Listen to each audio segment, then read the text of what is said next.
할렐루야. 임마누엘 주님께서 오늘 종일토록 우리와 동행해 주시는 복된 날이 되시기를 축복합니다. 오늘 말씀은 사무엘상 17장 55절에서 58절입니다.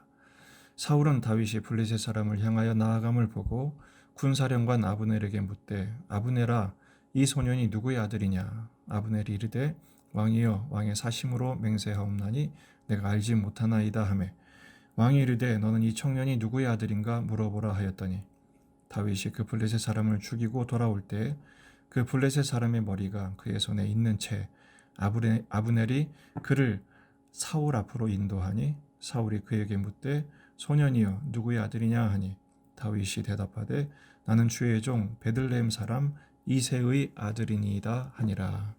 아멘. 본문에 게시된 주님은 어떤 분이신가? 세속적 관심에서 구속적 역사를 이끌어내시는 분이십니다. 오늘 본문에서 세 번이나 강조된 질문이 있죠. 누구의 아들이냐라는 것입니다. 사울이 다윗을 보고 누구의 아들인가 라고 묻습니다.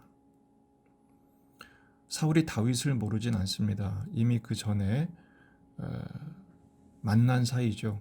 악령에 시달렸을 때 다윗이 수금을 타면서 마음을 평안하게 만들어줬던 음악 시류를 했었고, 여러 번 그 왕 앞에 왕래하면서 그 일을 계속했던 사이입니다. 더군다나 이 다윗에게 갑옷을 입혀주기까지 하지 않았습니까? 그 전에는 다윗에 대해서 깊은 관심이 없었습니다. 주목의 대상일 리가 없죠. 그 어린 소년이 아무런 의미가 없었을 것입니다. 하지만 이제는 전쟁의 영웅이 되었으니 관심을 갖습니다. 그런데 놀라운 것은 다윗이 누구냐에 관심이 있지 않고 네 집 자식이냐, 그 가문이 어디냐, 배경에 관심을 갖습니다. 세 번이나 물어봅니다. 55절, 56절, 57절. 사울은 여전히 수와 새와 힘을 찾는 본성을 버리지 못하고 다윗의 배경이 누군지에만 관심을 갖습니다. 어떤 신학자는 이 관점을, 오늘 본문을 다윗의 운명과 사울의 운명이 극적으로 교차하는 그 꼭지점으로 보기도 합니다. 이미 사울의 마음속에는 다윗이 시기심의 대상이기도 했지만 경계의 대상이었습니다. 그 배경이 누군지를 보는 것이죠. 하나님은 어떤 분이십니까? 하나님은 우리 배경을 보지 않으십니다. 우리 자신에게 집중하시는 분이십니다. 우리를 기억하시고 우리를 사랑하시는 분이세요.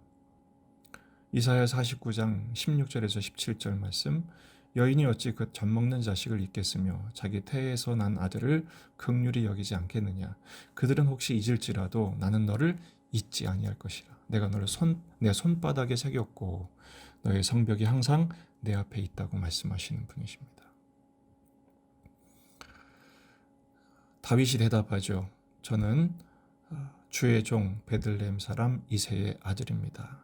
다윗은 왕이 물으니까 그대로 자기 아버지의 이름을 댑니다. 말하니 소용이 없죠. 시골 가문이니까요. 아무도 주목하지 않는 보잘것없는 가문이었습니다.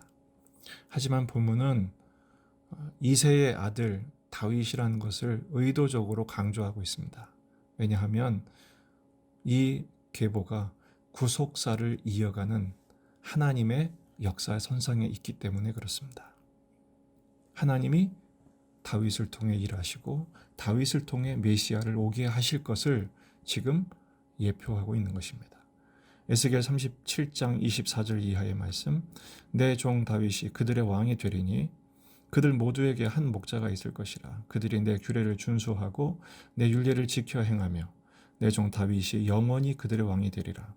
내가 그들과 화평의 언약을 세워서 영원한 언약이 되게 하고 또 그들을 견고하고 번성하게 하며 내 성소를 그 가운데 세워서 영원히 이르게 하리니 내 처소가 그들 가운데 있을 것이며 나는 그들의 하나님이 되고 그들은 내 백성이 되리라. 한참 후대인 에스겔이 다윗 왕을 이렇게 강조한 이유가 무엇입니까? 다윗의 역할은 예표하는 역할입니다. 앞으로 오실 참 왕, 만왕의 왕이요 참 목자이신 그리스도를, 예수님을 예표하는 것을 강조하고 있는 것입니다. 실제로 마태복음 1장 5절 6절에서 오벳은 이새를 낳고 이새는 다윗 왕을 낳으니라 거기서 그리스도가 오심을 그 족보를 설명하고 있죠. 사람들은 아무도 주목하지 않았습니다. 사울은 이제서야 관심을 가졌던 그 보잘것없는 가문을 통해서 오히려 지금 현재 왕인 사울을 버리시고 참 왕이신 메시아의 오실 길을 다윗을 통해 준비하고 계시죠. 오늘 말씀의 적용과 실천은 첫째, 우리는 세상적인 관심과 다른 구속사적인 관심을 가져야 합니다. 저 사람의 배경이 무엇인지, 나는 배경이 없다고 낙심하거나 배경 있는 사람을 부러워할 필요가 없이 오직 우리는 예수님이 누구신지에 관심을 가지면 됩니다. 우리는 예수님의 이름의 전문가만 되면 되는 것입니다. 요즘 주일 오후에 9분 성경 공부에 예수님 이름 시리즈를 하고 있습니다. 이번 주가 세 번째인데요. 계속해서 여러분 말씀을 묵상하면서 예수님의 이름의 전문가들이 되시기를 축복합니다. 왜냐하면 우리의 정체성은 누군가 우리를 물어볼 때 나의 소속, 나의 존재는 예수님의 제자요, 예수님을 믿는 사람이요, 하나님의 아들인 것을 확신하는, 그리고 담대히 소개할 수 있는 복음의 사람들이 되시기를 바랍니다. 두 번째는 내 이름을 아시는 주님을 기억하시고 나도 남의 이름을 기억해주는, 그리고 남의 이름을 불러주는 존중의 사람이 되면 좋겠습니다. 우리는 나에게 도움이 되는 사람, 그 사람은 잘 기억하죠. 그리고 나에게 전혀 도움이 되지 않고 내가 싫어하거나 나와 맞지 않는 사람은 무시하려고 합니다. 예수님 믿는 사람의 자세가 아닙니다. 내가 만나는 사람은 내가 만난 것이 아니라 주님이 보내주신 사람들입니다. 그 사람들을 소중히 여기고 존중하는 방식은 이름을 기억하고 불러주며 나를 통해서 그 예수님이 드러나도록 복음의 증인의 삶을 사는 것입니다. 그게 바로 예수 믿는 사람의 자세죠. 오늘 종일토록 주님은 우리를 주목하실 것입니다. 우리도 주님을 끝까지 바라보는 시선을 놓지 마십시다. 그리고 주님이 보내신 사람들을 그냥 스쳐 지나가는, 무시하거나 외면의 대상이 아니라 주목하여 보고 주님의 뜻이 무엇인지 그를 사랑하고 섬기는 일에 쓰임받는 참 제자의 삶을 사는 복된 한 날이 되시기를 주의 이름으로 축복합니다.